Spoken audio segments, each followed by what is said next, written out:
And Mackenzie works the next couple of days too. So I won't be able to. If you guys want to cover questions, that's fine. I've started recording now. So don't think anything that you don't want filmed. Neener. Okay, what can I help you guys with? Are you gonna post the answers to the practice exam before the date? Okay. No, we just gotta talk to you about it. To try to ask questions about like all of them. No, I'm not going to post answers to the practice exam because the answers aren't the important thing anyway. The important thing is looking at the questions and seeing what principles are covered. All right. So hopefully you're comfortable with those principles on the way out. And if you want to talk about specific questions, then we can do that in office hours, but I'm not posting a key. Because then so my first question starts on confirmation 6. bias to say, okay, gotten that right. My question too. Which question? So first off, does anybody have questions on 1 through 5, or do we want to start at 6? Could we go over 5? Give me just a second to get the exam popped up. Let's just go in like numerical order and see who has questions on what. How does that sound, guys? I'm fine with That's that. a really good plan, Emma. Thanks, guys. Emma's organized. I am not. Emma, you're pretty organized in the way that you approach classes anyway. I can't say anything about your personal life, but. Well, if it makes you, so right now I'm in the process of moving to Ellensburg and quitting my job. So nothing in my life right now seems organized. Everything is a mess. Did you know that Ellensburg has like some of the most expensive agates in the entire world that are found there and nowhere else? Dude, I did not. Do you want me to get you Ellensburg lunch? blue agate it's incredible. It's a rock. Yep. We found a couple of small. Don't we have them here? No, only around Ellensburg. It's like that's the only place in the world that Ellensburg blue is found. Oh, Ellensburg blue, but we have agates around here. Oh yeah, you can find them on the beach. But Ellensburg blue that's what I was really saying. deep blue purple color to it, and it's more expensive than diamonds for really good ones. Like more expensive than diamonds. It's So really, if I find one, I could just drop out and be Ellensburg agate rich. if you found a really big one, it could be Is that snow in worth the like water? hundreds of thousands of dollars for sure. Almost enough for school. Yeah, no kidding. Hey, come So- on. I work at a community college so that you don't go broke going to school. So Hey, it I've seems yet to that go. my weather over here can't make up its mind because it's halfway raining, halfway snowing. Yeah, as I came home from Mount Vernon, I got caught in some hail, so it's probably heading down south. Yeah, it's here. All right, is everybody good with number 1? You should be. I'll be mad if Yes. not. Yeah. Okay. What about number 2? Number 2 is just right out of recitation or the topical videos. So that aldehyde is one that has a common name associated with it. So B is the best answer there. Yep. Number 3 is just, can you draw that molecule? We can do that one together if you like. Me and Emma kind of went over it a little bit. We sent pictures back and forth of what we had, and I just miscounted my carbons where I put my other ethyl. Well, let's check. I was right. Just to be Yeah. sure. Okay. I started with a methyl and I was like, oh wait, I need another carbon. Well, what I've realized what my habit is like I don't count 1, 2, 3. I'm like 1, 2, 3. Like I skip over to like the lower one and I'll just jump over to the next one. I'm like, that's not right. Okay. So if it's 1-chloro, 3-ethyl, 2-heptanone, let's draw the core first and then put the substituent groups on it.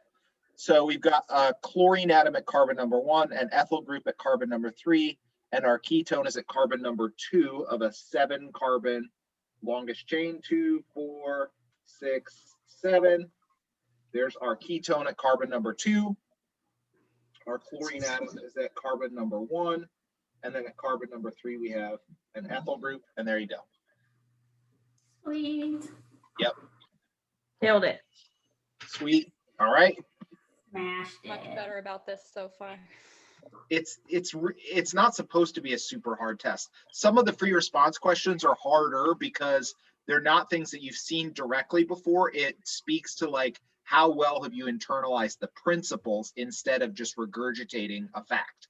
So that's important, right? I need to test you on those principles. And also those make really good questions for exams where you can look things up, because you can't directly look that thing up. You just have to understand the principle that it's asking about. Okay, so are we looking at number 4? Wouldn't it be C? Yep. That's what I got. Yep. So CHO is an aldehyde. Those can't hydrogen bond, but they are polar. So A would have London dispersion forces, B would have dipole-dipole forces, C would have hydrogen bonding, and since they're all about the same size, we would expect C to have the highest boiling point. Good job. Wait, would you say C? Yep. That's spot 4. Okay. Okay, so for number 5, remember in our aldehydes and ketones chapter, we recalled that potassium dichromate, which is one form of the Jones reagent, oxidizes aldehydes and turns them into carboxylic acids. So B is our best answer there. Sweet. So for number 6 right here, are you wanting one or another, or do you want both of them? It says 2 different ones. So you have to come up with 2 different things that we could oxidize with potassium dichromate to make this product. There are actually quite a few choices here. I think I have it, but I was just making sure because, yeah, I guess I don't read the questions all the way. So I can think of at least 3 different things and maybe more. Can I I show got you a solid picture of mine? 1. Yeah, Emma, you got to open your mind a little bit. All right. So the ketone here before oxidation could have been an alcohol. All right. This carboxylic acid before the oxidation could have been an alcohol, or it could have been an aldehyde. So any combination of those would end up giving you the correct answer here. Wow. Right? Did you just get hit by it? You just got hit by it, right? Yeah. I mean, holy crap. It's gorgeous up here. I hate you. Yeah. Beautifully sunny. It was really sunny earlier, but like it just hit. Where are you guys? I'm in Mount Vernon. Bellingham.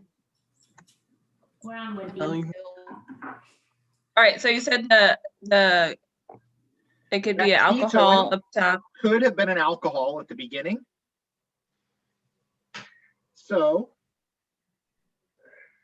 that compound would oxidize with potassium dichromate and end up giving us this. Or Gotcha. we could already have the ketone there. And we could have an aldehyde over here at the beginning. Aldehydes are oxidized to carboxylic acids with potassium dichromate. Or we could have the ketone on one side and a primary alcohol on the other side. Primary alcohols are oxidized to carboxylic acids using potassium dichromate. Or I didn't get that one. we could have, we only need 2. You could have the alcohol on both sides. Secondary alcohols are oxidized to ketones. Primary alcohols are oxidized to carboxylic acids. So any combination of those 2 things, or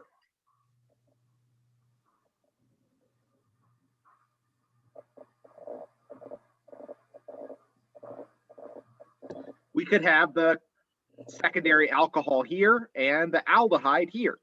So any combination of functional groups that ends up with these 2 functional groups at the end, even if one of them is already fully oxidized at the beginning, is fine. So I think any one of those 5 functions, and I think that might be all of them. Okay. Oh. I just wanted to make sure I was understanding the question right. Yep. So any two of those function just fine. All right. That's all you need is 2, and there are more than 2 to pick from. Okay, that makes sense. And so for number 7, there should be technically 2 steps to this, a short and a long. Well, the context of the problem indicates that you are pushing this reaction really hard. So this is a question that speaks to what we talked about with selectivity of reagents. Mhm.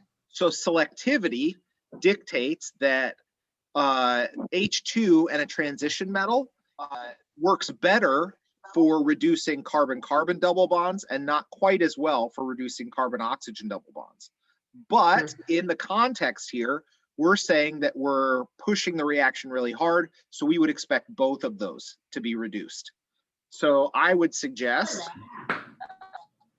Yeah, because that's what I got from mine. that reduction of both of those double bonds would give us, I can never remember what I started with, okay. Would give us this product.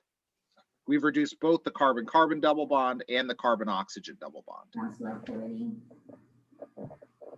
Okay, so if I said that I did the reaction at room temperature and didn't use a high pressure of hydrogen, then we might expect that the reaction would only reduce the carbon-carbon double bond and would leave the carbon-oxygen double bond alone. So context is important there. That is a classic example of a reagent that has selectivity for one functional group over the other. So the cool thing about this is the reaction is selective enough that we can use it either way, and it works really well both ways. All right, so we could, the only way that we couldn't use this reagent is we couldn't use the reagent to reduce the carbon-oxygen double bond and leave the carbon-carbon double bond alone. That doesn't work. We'd have to use a different reagent to do that. Gotcha. Do you remember what reagent we would use to do that? If we're trying to reduce the carbon-oxygen double bond but leave the carbon-carbon double bond alone? Isn't it the NA stuff? Yep. I have it here somewhere. It's the NaBH4. Yep. That one. Sodium borohydride is the classic reagent for reducing aldehydes or ketones, but leaving carbon-carbon double bonds alone. Where are we? Okay. Oh. Oh, NADH4 is opposite. Yeah.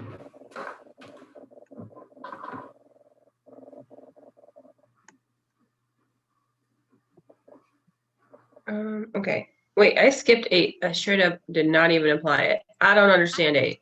I was trying to look at it and It's an personally- acetal. What is an acetal? An acetal is where we have two alkoxy groups bound to the same carbon. So in other words, it looks like a double ether. Two O alkyl groups bound to the same carbon. The only one of those that has that is D. So that carbon right there has two alkoxy groups bound to it. But they're not the same. They don't have to be the same. It's I an thought it did have oxygen to be for an acetal. They don't have to be the same. They just have to have two alkoxy groups bound.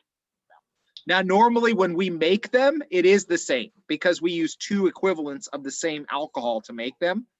But there are other ways of creating acetals where you wouldn't necessarily have the same two alkoxy groups. And Okay, the that makes reason- sense. And the reason E is not the right answer is because those are on different carbons. Different carbons. That is a diether.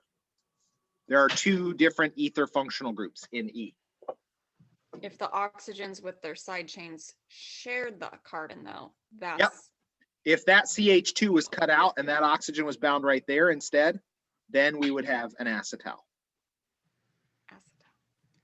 Need to work on my Makes phonics. sense. Number 9 is formation of an acetal. So hopefully you guys, well, do you need help with that one? Is it the little hat thingy? Mhm. Yep. So my question with this one is, I'm pretty sure I got it, but like when you have multiple carbons in that point, instead of just doing like the square top like we've gone over in recitation, would you do as many lines as many carbons? Yes, that's Better in right. the- So okay. you just have to count your carbons and make sure you're not adding too many. Do you want us to write that water is a byproduct? I know you said you I don't care. but for the I don't care. okay. feel like I just want to put plus H2O on everything. Well, if it's a condensation reaction, then that's totally applicable. All right. And in this case, it's actually 2 waters that come out, not just 1. So does everybody see where this product comes from? This What did I do? carbon and this carbon, those 2 carbons right there are these 2 carbons of the diol.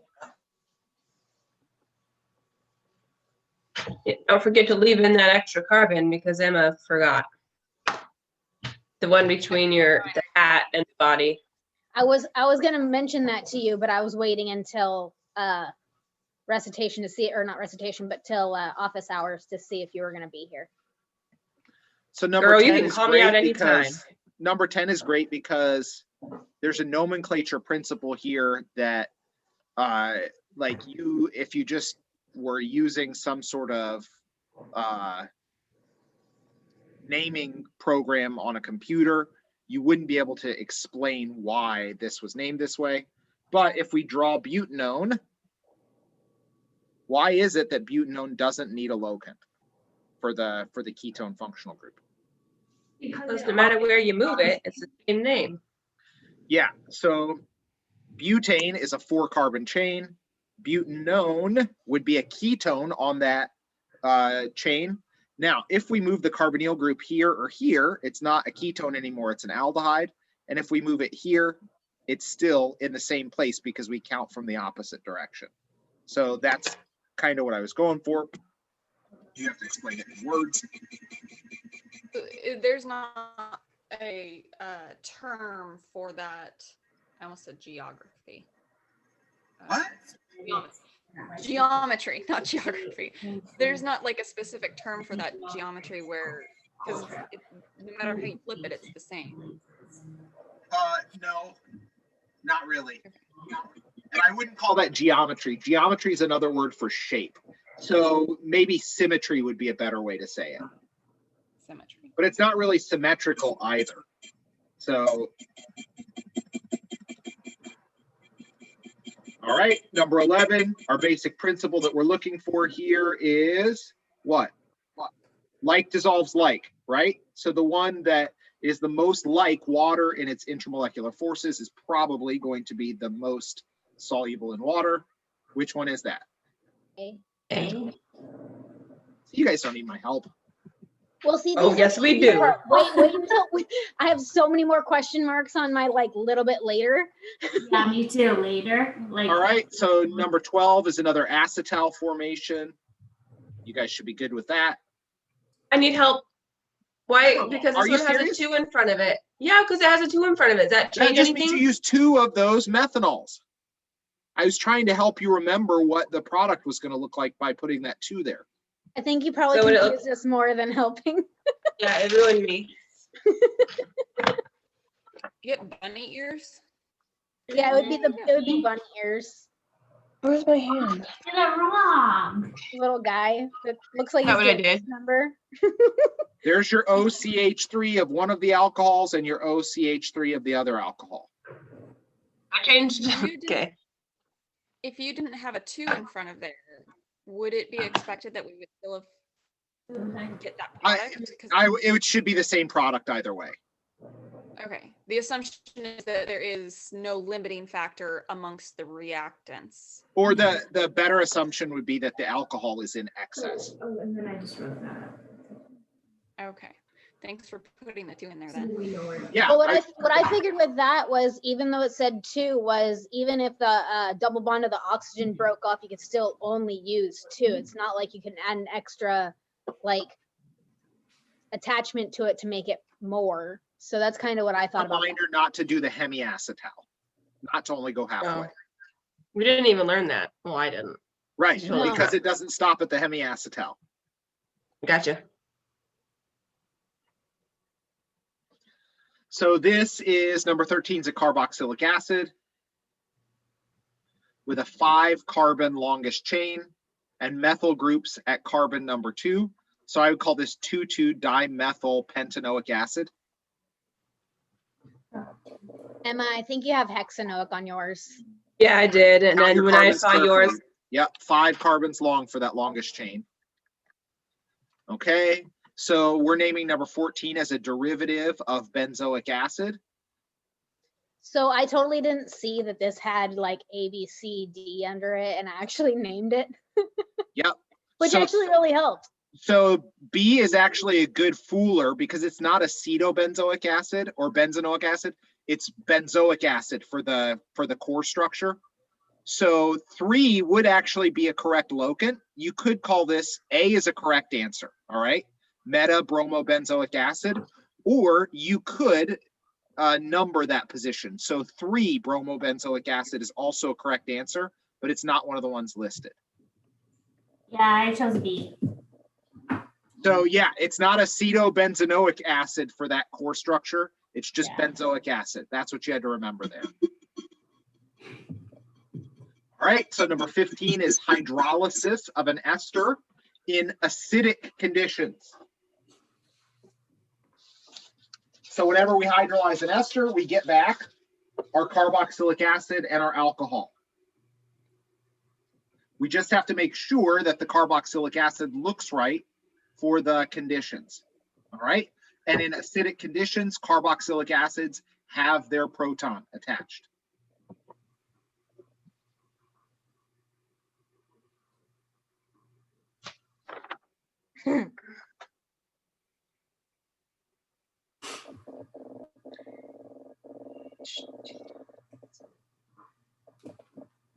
So my 2 products of that reaction look like this. Does that make sense, everybody?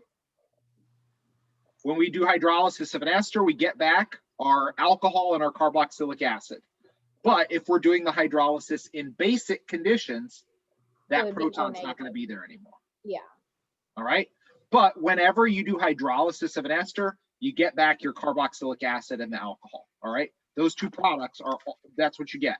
Whenever you do hydrolysis of an amide, you get back your carboxylic acid and an amine. You just have to think about what those are going to look like in acidic conditions versus basic conditions. And then you can adjust how protonated your 2 products are based on that. So in a basic condition, the alcohol will still remain the same. Yep. Okay. Alcohols don't deprotonate in aqueous solution unless they're very, very special in structure. And this one is not. Sorry, one more time. When you hydrolyze an ester, you get back your Carboxylic acid and your alcohol. and your alcohol. So Okay, what do you I put didn't get the together to second make an one. ester? You put together a carboxylic acid and an alcohol to make an ester. So hydrolysis is just the reverse of that. You're splitting it back apart again.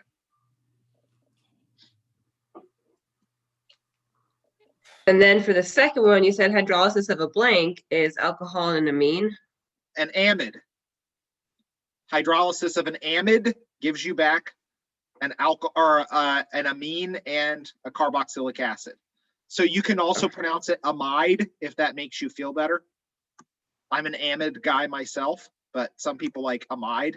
Some people with PhDs pronounce it that way, so I don't frown on that one. And fluid. French pronunciation. Your amide fluid, I like that. Number 16, which amide has the lowest boiling point? Would it be A? A. It would not. A actually has Maybe the B? highest boiling point. So think It'd be about B. why. What's the principle that teaches us what kind of boiling points are higher or lower? What does that relate to? The hydrogen bond. Polarity. Intermolecular forces, right. So A is the best at hydrogen bonding because it has 2 of those special hydrogens bound to nitrogen. C has 1 of those special hydrogens bound to its amide nitrogen. B has 0 hydrogens bound to its amide nitrogen. So it cannot hydrogen bond anymore. It can only have dipole forces, which is why Super it has funny the thing lowest is, boiling point. I drew all 3 of those out. Yeah, I drew all 3 of those out, and I knew it was B, but I circled A. I think I was I just can't do thinking anything the about that. opposite. Number So we- 17 was just, did you pay attention when we were talking through the material? So formic acid is the one that's responsible for sting in ants. Just kind of a fun question. It also tastes not terrible. It's a nice tang that you get when you eat ants. Yum. I'll have to try it later. Chocolate covered ants are pretty good. You should try them sometime. I don't think I want to. Fried grasshoppers are even better. They've got a really nice crunch to them. That's about as far as my bug eating goes, and I don't eat bugs regularly, but I have tried them. Nope. So, yeah, That's a hard. people That's a sometimes fry hard bugs no. like grasshoppers, like potato chips, and you can eat them out of a bag. That's a They're hard pretty no. good. They're pretty good. Hard I'll no. just stick with my mushrooms and leave it to that. That's fine. as dirt wise I get. I'll stick to regular potato chips. Have you guys ever tried smelt? Not No. a fish. Smelt are a small kind of, yeah, they're a small kind of fish, and you basically Like eat, anchovy. yeah, almost. except not nearly as fishy. Anchovies and herring are really oily fish, and smelt are not oily the same way. They don't smell, not if they're good. Fish should never smell fishy. That is Hey. an indication of a bad fish. Well, herring So- and anchovies smell a little fishy because they're very oily fish, but they don't smell terrible. So if you Alright. guys want a funny laugh, you need to watch Slam and Salmon, because there's the whole talk of the fishy fish taste or fishy fish smell or whatever. My husband just about died last night laughing because I don't like fish that tastes like super fishy. And I swear he almost started crying. He was laughing so hard because of this movie. Slammin' salmon? I've never Yeah, heard it's of it. called Slam and Salmon, and it's by the same people who do like Super Troopers and Super Troopers 2. And, I was gonna say, it sounds super inappropriate. Beer Fest and stuff like that. It's super hilarious. All right, so number 18, what do we got? What happens to carboxylic acids when you treat them with hydroxide bases? Negative. It becomes negative. Yeah, they lose their protons. This is an acid-base reaction. All right, so You mean a Potassium base? oxide?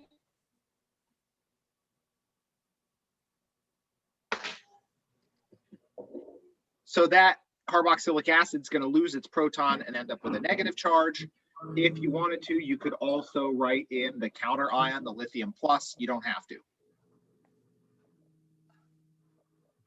I think that's where I got on And mine. if you is wanted I to put balance Li the in there, and that equation, wasn't it. you could also write the water in, which is what's left over after that hydroxide picks up an extra H plus. But really, this is the important part. All right. So is lithium hydroxide like potassium hydroxide? Or Yep. Sodium Yep. hydroxide? Yep. Same thing. Is it a really strong base Yep. like the other ones? All those alkali metal hydroxides are strong bases. All of them.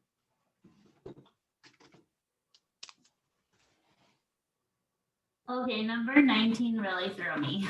Oh, I come straight up on. left it blank. What happens when we put an amine and a carboxylic acid together in heat? What do we get? You get an amide. Fusion.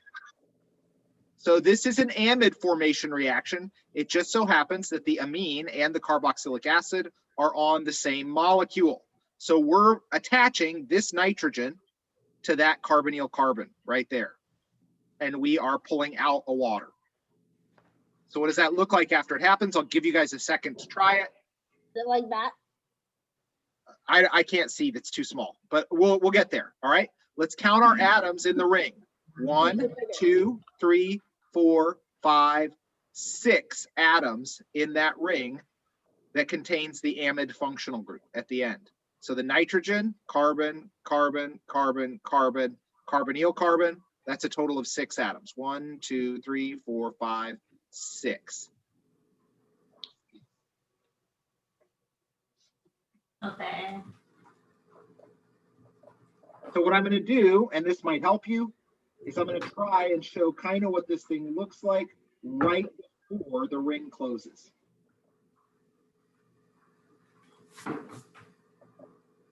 Yeah, I totally got that wrong. Wait, what?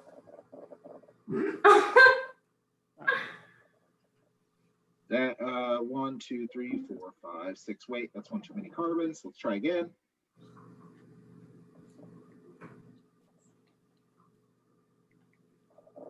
Ah.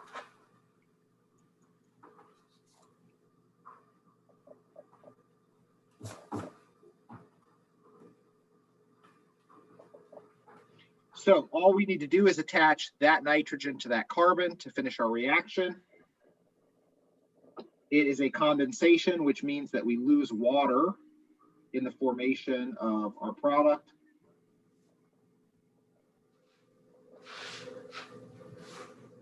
So that's what the amide looks like that we get at the end of this reaction. Oh yeah.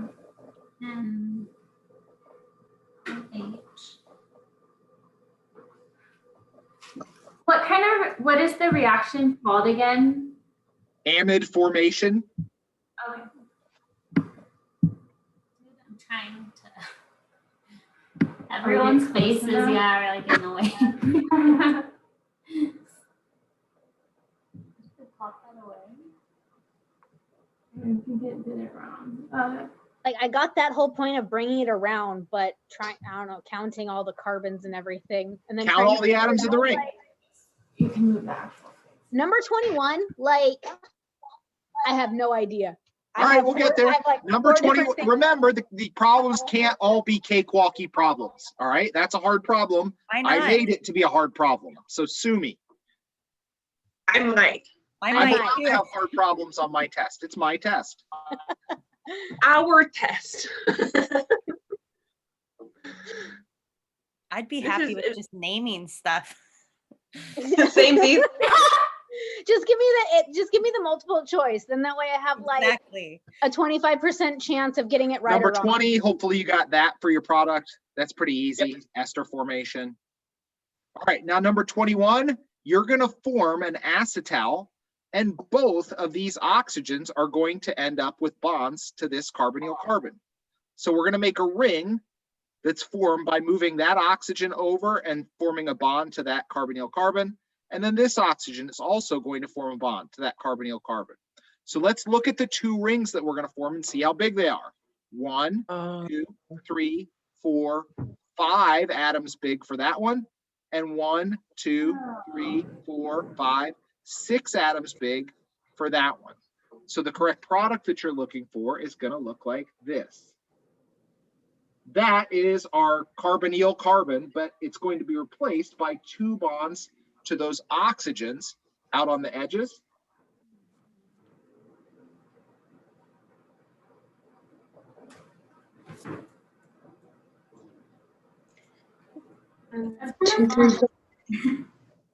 I did it. My first one was very much off. This was my first option.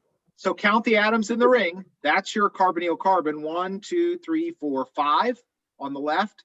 And then 1, 2, 3, 4, 5, 6 on the right. It's supposed to be a hard problem. I did one big ring with 8 carbons, That's what I did. I did too. which isn't even right. I started thinking about it, Yeah. then I was like, the acetal comes up and it splits off, and then I started trying to figure out all the carbons around it. I was like, I have to ask. I'm not sure. And then this one is called acetal formation. Yep. And so any of these reactions where both of the parts or all the parts are on the same molecule are often referred to as intramolecular reactions. In other words, you're reacting 2 parts on the same molecule instead of reacting 2 different molecules together to make one. So intermolecular reaction is where we have 2 different molecules and we're putting them together. And then intra would be where we have both the parts of the same molecule end up with a bond. We're reacting 2 different parts, actually 3 different parts on the exact same molecule there. So that's an intramolecular reaction is what that's called.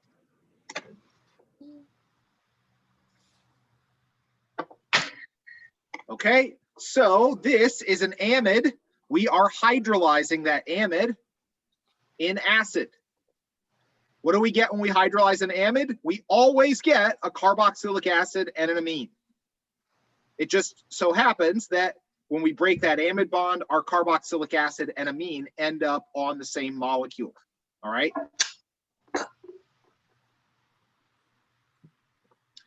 So on the left-hand side, we have our carboxylic acid. And then we have 1, 2 carbons in a chain, and then our amide.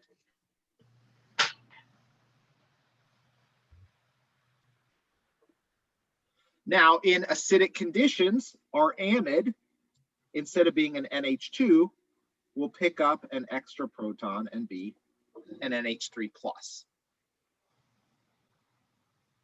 I was just looking at that and I was like, the circle that I did wasn't right. And I was like, this is that one that he showed us just recently, that when it starts off in a ring, it ends up being straight-ish. Just count your carbons and make sure we have the right number of carbons. So it looks like there should be 3 carbons in the product. 1, 2, 3. We did a good job. Wait. Okay. Then wouldn't it also have like the negative Cl if we wanted to balance it? Yep, if you want to, that's fine. Number 23 is fun because it's kind of a naming thing also. So draw the products of that hydrolysis and then name them. All right. In number 23, when we draw the products of that hydrolysis, I get that carboxylic acid and I get that alcohol. So what do we call those things? That's ethanol. That is acetic acid. So it looks like A is the correct answer there.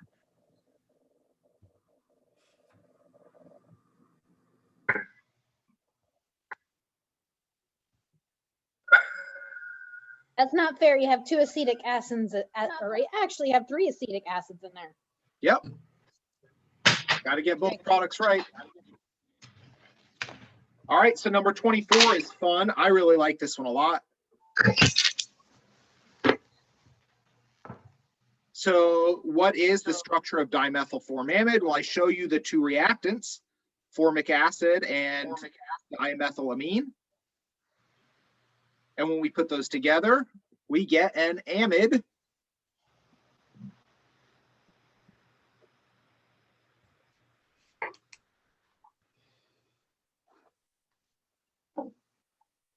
That looks like this.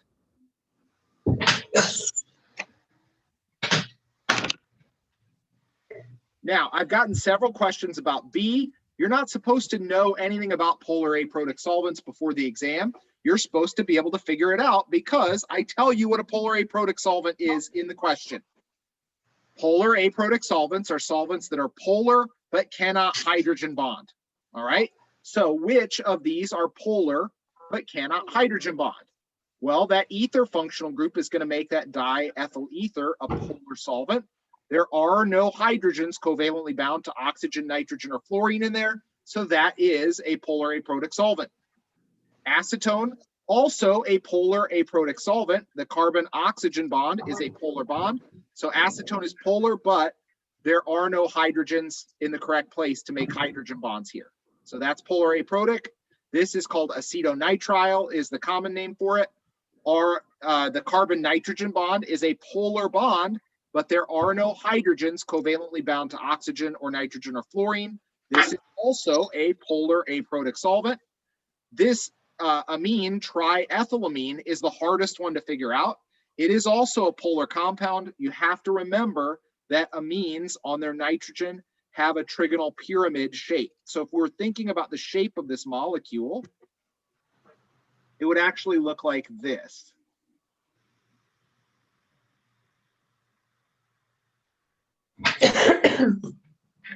Something like that. So the top side of the molecule with the nitrogen is negative. The bottom side with the ethyl groups is positive. So all of those are polar aprotic solvents. All of them.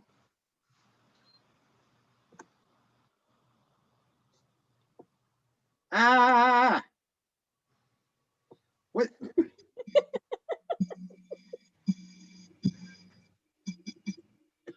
Part C, again, this is not a reaction that you've seen before. You don't have to be able to see this reaction to know how to write the reagent.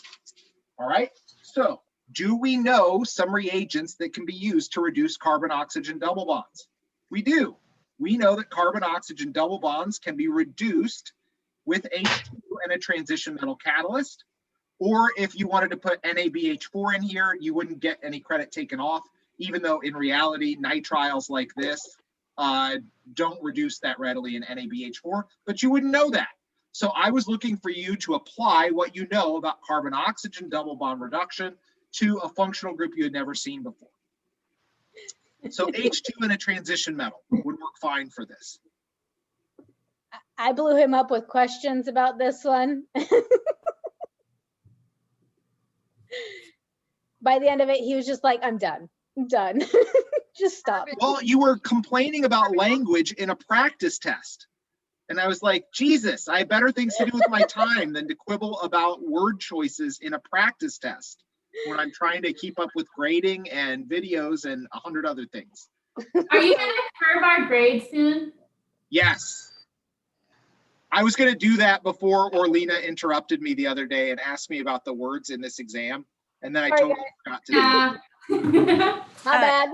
Did Orlina already ask you how many questions are on the test? Because I'm actually curious also. I have not. I'm curious too. It's not done being written. Okay. So I'm also curious about that. I have a question. Probably like half the amount, right? It'll be Well, very I think- similar in length to this one. Well, my thing was like, I saw in here, it was like, surprise, this one's worth 90 points. I was like, wait a minute. Is this one being graded? It's a practice test. I just want you to be able to keep track of your grade. So if you know how many you got right, then track to see how you're doing, right? For the one that we just covered, you kept saying carbon oxygen. So is the principle the fact that carbon oxygen is equivalent to carbon nitrogen double and triple bonds? They're not equivalent, but they have a lot of similarities to them. They're polar double or triple bonds the same way that carbon oxygen double bonds are polarized. So lots of the same reagents that we use to reduce one can reduce the other also. Got it. Okay, so it's the principle of a polarized double triple bonding to a carbon. Okay. Yep. And it's not a principle that you even had to know ahead of time because it like used the context of the problem. It's telling you that we reduce these kinds of bonds the same way that we reduce carbon oxygen double bonds.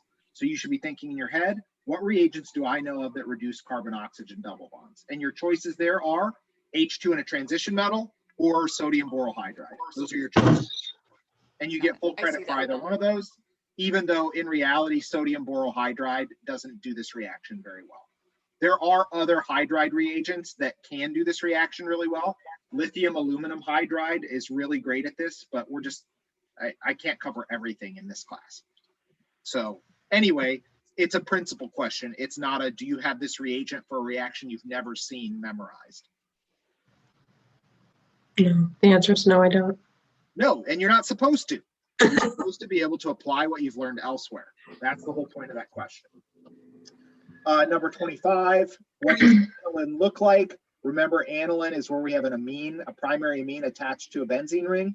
So if we have para-fluoroaniline, we would have an NH2 group at one side of the benzene ring and at the opposite side a fluorine atom. Correct. Sorry, I didn't say that one more time. I'll just draw the products. Oh, like on the book. Emma had Yeah, it. because it's a P, it's a para. Yeah, para means that they're on opposite sides of the ring. Era. Okay, got it. Okay, next question asks us.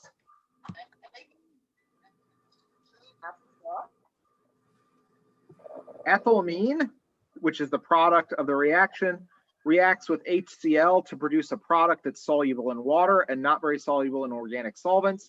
So what do we get when we react ethylamine with HCl? Remember that amines are acidic, which means that in strong acids like HCl, they pick up an extra proton. So you could just draw this as NH3 plus attached to that ethyl group, or if you wanted to, you could draw the counter ion Cl minus along with it. Either way is perfectly fine.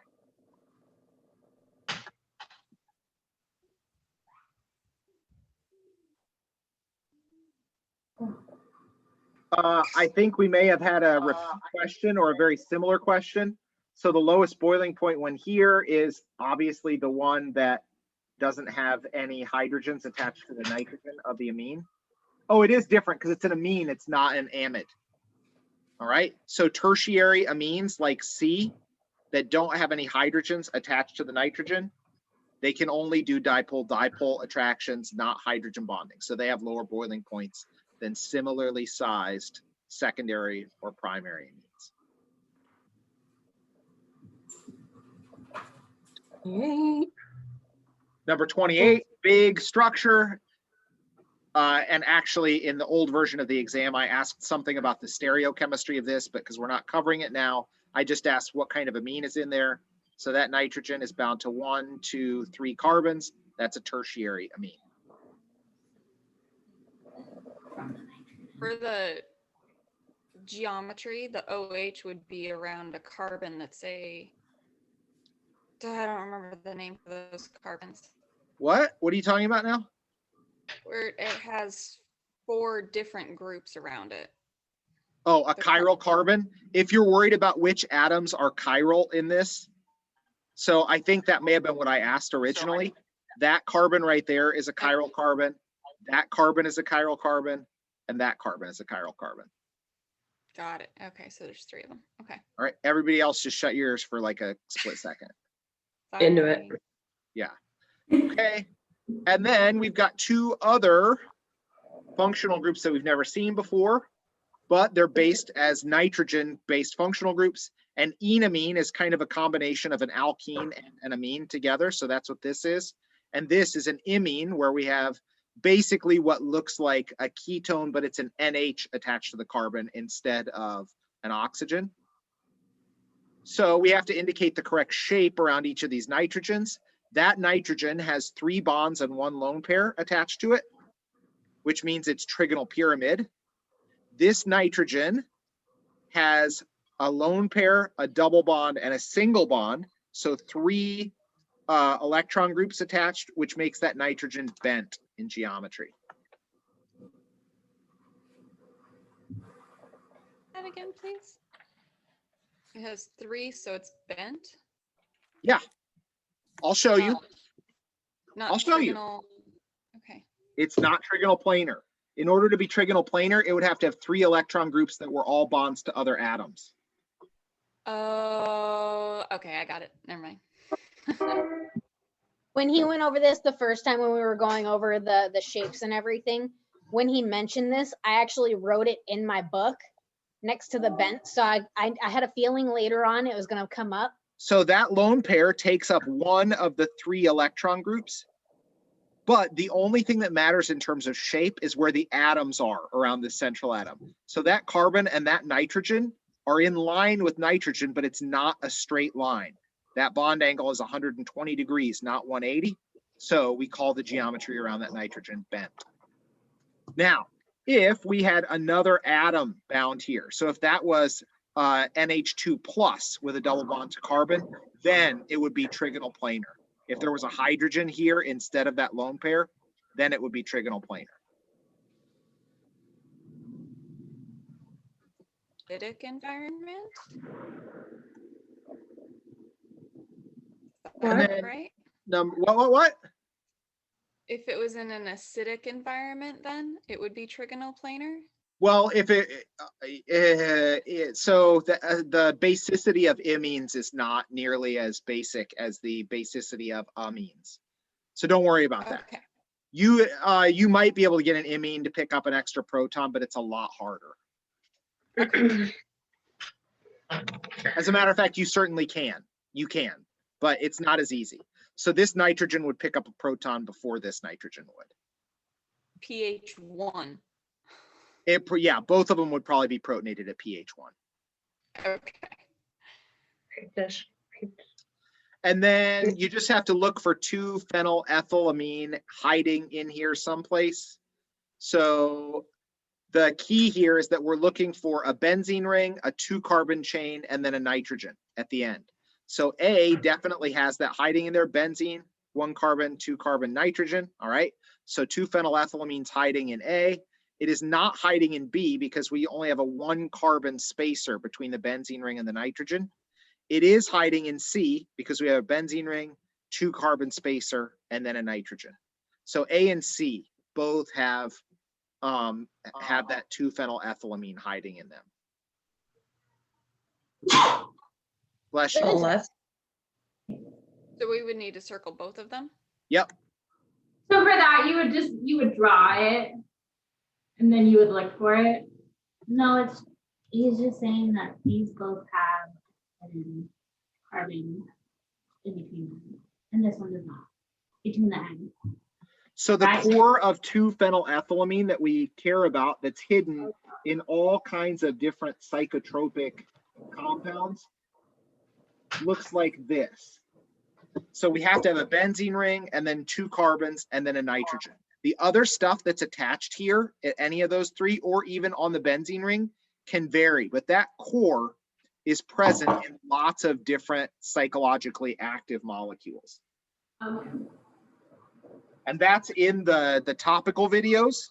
So it's an important part of the chapter 18 topical videos. And we also talked about it in recitation briefly. Okay.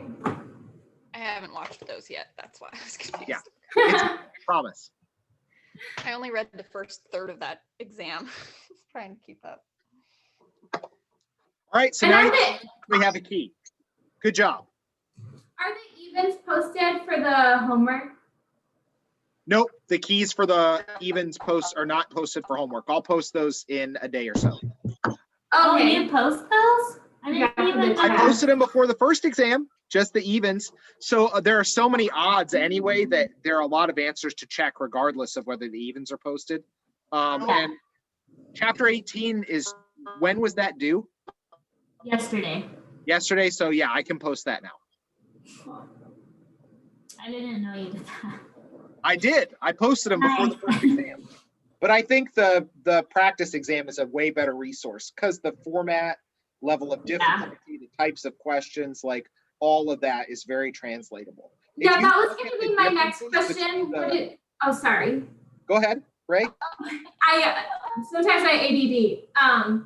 Would it be better to go over like the lectures and do the practice problems for them than doing the homework again? I think it's all good. Like there's no bad answers there. All of those Okay. questions are the types of questions that you're likely to see on exam 2. Okay. Okay. So I think if you want to really do some in-depth sleuthing, Ray, what you might try and do is take a look at what the practice exam looked like for exam 1, and then what the real exam looked like for exam 1, and see how the kinds of questions were very, very similar in lots of ways, but maybe just asked in a slightly different format or with a different starting material or something. So that is the same way that you can use your sleuthery to figure out, like looking at this practice exam 2, what kinds of questions would you expect to show up on the real exam 2? So then you're thinking like a professor and you're going to be like doing a good job getting ready. I have a quick question and I hope it doesn't annoy anyone, but I came in 30 minutes late, so I missed that first page. Did you say you have a It's key now and you're going to recorded. post it for the practice exam, or is there? I'm not posting a practice exam key. Why would I ever do a thing like that? I did the first page. I just really wanted to verify it, but I couldn't get on here until 2:30. Kimberly, here's the awesome thing. I recorded this entire office hour session. There you go. So Yeah. I will post Okay. that so that you can take a look at exam solutions. I I'm appreciate not going to post that. a key because then people just use their confirmation bias and say, oh yeah, I would have gotten that right. And they don't spend any time thinking about the principles of the question on the exam. Okay. Yeah, no, I appreciate that. Thank you. You're welcome. You guys have anything else? Yeah. Well, that was fun. That was like a class meeting. I came into office hours and like people were stacked up like cordwood. Because we're all Yeah. scared. We are burning right. in our house now and we have cords. So I actually know what you're talking